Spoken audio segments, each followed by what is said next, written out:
Hi everybody, hope you're all doing well. I wanted to bring to you today a little kind of my favorites, I suppose, but these are really the products that I have used and repurchased multiple times over and over again because they work, I like them, they're cheap, and I like them. All right, so getting right into it. I have been using this moisturizer. This is the Neutrogena Oil-Free Moisture. I've changed from, they have like a sensitive one as well, I think with a purple label, but this is the broad spectrum SPF 15 so that I am getting some sunscreen in on my face. I use this every single day. Every single day I put this on after a shower.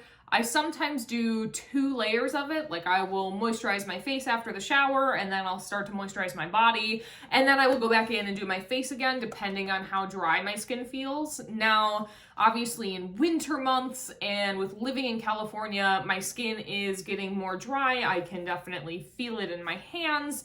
But I know my skin would also do the similar things, at least when I was in Wisconsin. So wherever you are, I know your skin is probably a little parched. Maybe not, maybe you're an oily girl or guy, but in the wintertime, you're probably seeing some sort of change in your skin.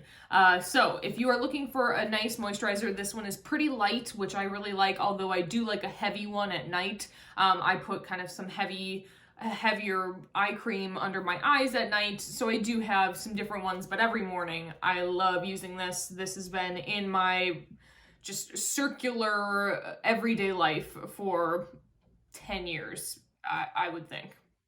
If not even closer to 12. A long, long time. You can get it at Target, it's about 10 bucks.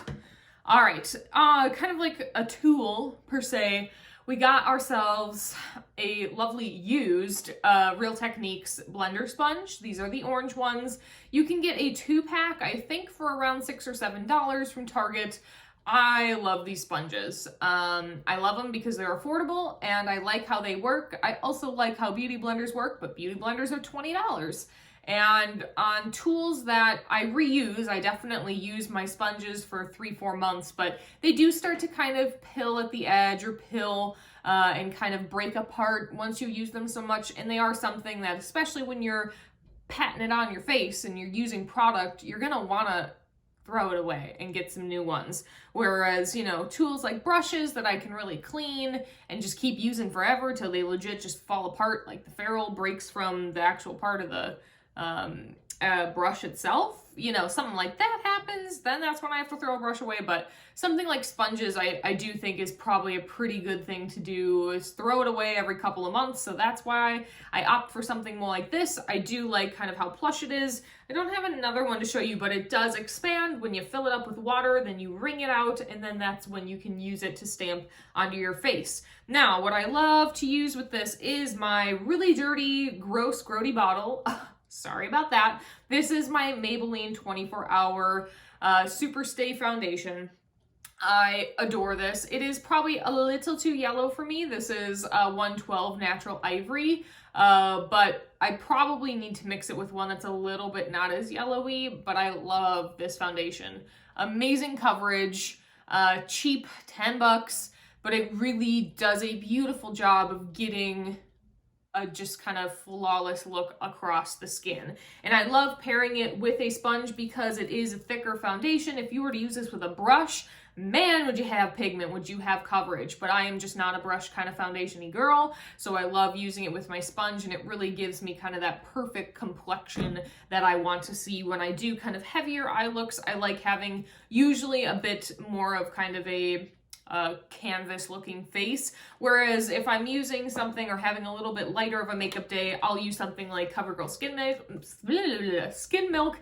This is one that I have not yet repurchased, but I bet will become a repurchased item. I do really like this. It does sometimes create this weird pilling effect, which isn't my favorite, but I really enjoy the product and how it looks, kind of the luminosity it gives to my skin. So anyway, moving on from that, things that I've also repurchased for years. Age Rewind. I have 2 shades here. This is Ivory and Light. I use both of these kind of interchangeably. I will use light kind of on more so pimply spots, that sort of thing, or blemishes, and then I will use ivory under my eyes, or I will kind of mix the two for under my eyes. This is just such a fantastic concealer that is cheap, it is affordable, and it is a nice thin concealer. It is not something thick, it's not goopy. When you put it, especially in your under eyes or under your under eyes and pat it out, it looks so beautiful. And this is another one where you don't need to do swipe, swipe, swipe, swipe. You do not need to do heavy swiping. You just kind of do a little bit of, I go a little bit like this, pat it on out with your finger or your sponge. It is just such a beautiful look on the skin. It looks really nice, and I set it with Laura Mercier setting powder. I love how it looks. It's good stuff. It works over pimples and blemishes and dark spots. It's just a great concealer. Highly recommend. Next, a product that I have to give credit to Miss Emily Noel 83, definitely my favorite YouTuber on here, makeup-wise. Milani Eyeshadow Primer. This is probably my third, fourth, fifth, something like that. I have repurposed this many times. You do not need a lot. You just put like a little pea-sized amount between your fingers and rub it across your lids. It helps to obviously make your eyeshadow last longer. That is what you need. I learned very early on that my lids do better with primer, so I use primer. And this one's cheap, $7 I believe, and it just works well. You know, I utilize it every day that I put on eyeshadow, which is practically every time I do makeup. Next is a product that I have not yet repurchased, but I know I will be. Right now, especially with my shaved hair, I have been liking more of kind of that soaked brow, combed out brow look instead of kind of drawing it in with a pencil and then fluffing it out and then putting something on top. I've been liking just kind of doing the brow style, this is the brow styler, but just the brow hairs kind of combed up.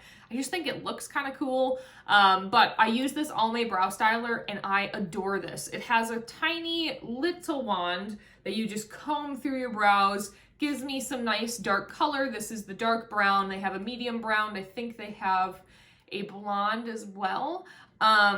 Just a fantastic product. Keeps my brows in place, keeps them up, gives them a little color. I really love it. I think this is $6, $7. A great one, what I am going to be using in my brows for a while. Then lastly, we have some mascaras. Now, I have repurchased Lash Paradise, L'Oreal Lash Paradise, at least probably 3, 4 times, maybe more than that, 5, 6, I don't know. I've definitely repurchased this, but I do think I have a new favorite. I'm not saying this one is bad, but I think my new favorite, side note to my mascaras, I always get waterproof because my lashes point down. I need a waterproof mascara to help my lashes stay curled and stay up. I have not yet found a drugstore mascara that is not waterproof that helps with the curl. If you know one, put it in the comments below. Please help your sister on out. But this is just a great mascara, but the one that I'm really liking more is my CoverGirl Exhibitionist in Waterproof. This has been such a beautiful mascara. I love how it combs through the lashes. It gives me voluminous lashes. It just coats them so beautifully. Both of these are win-win mascaras. Both I think are about $10. You won't go wrong with either of these. If you don't have issues with keeping your lashes curled, I would suggest just trying the regular versions of these, which I've heard are also great. But if you have a problem with keeping your curl, honey, try yourself some waterproof mascara and that should definitely help you. I know it's kind of a pain to get it off at the end of the day, but I'm gonna start trying out some different balm makeup remover products so I can help you figure out the best way to remove our, waterproof mascara without kind of rubbing too toughly at the eyes. Because that's not what I'm loving right now, is how much I kind of have to rub my eye area when that skin is so sensitive.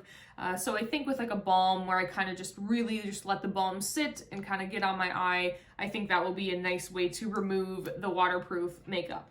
So yeah, I hope you guys all enjoyed this video. These were just some things that I have purchased multiple times that I really enjoy, products that are very essential to me in my, when I am getting together and getting on my full face and I am doing a whole shebang, I use these products every time, every single time. All right, everybody. Again, hope you enjoyed this video, and wherever you are and whatever you may be doing, I hope you're able to do something you love every single day. Thank you so much for being here. Bye.